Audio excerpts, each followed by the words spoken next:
today's question is, if a bird robs your ball off the course, do you get a free drop? Yeah, Should do.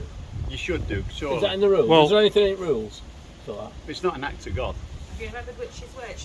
That's the T. Yeah, but Yeah. No, surely you must get a drop. I mean, it's like it's not a written rule, I suppose, but on fairways in winter golf and it's full of leaves like that and you lose your ball, then you just get a free drop. if you don't see the bird do it, how can you prove that it was the bird? Well, no, you'd have to have a witness, wouldn't you? You'd suppose you'd have to have a Well, that witness. happened to Stu and I. I don't know if it was last season or whenever. We were going up in ninth. It's happened Two to good Dean. shots down the middle, expecting to see him just as he up the hill.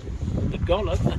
Yeah, But we didn't see the no, bird So, take him. No, so that's is happened the to Dean. crucial point seeing them do it? Well, I suppose it helps. I don't know, What would to you be say, honest with you. Dean? But somebody just referred to something that happened last year. You two lost your ball on the 9th. And no one gave a damn at the time. I had my ball mysteriously disappear over the back of the temporary green on 8. But because it wasn't a particularly good shot and it was ignored, so I didn't get a free drop.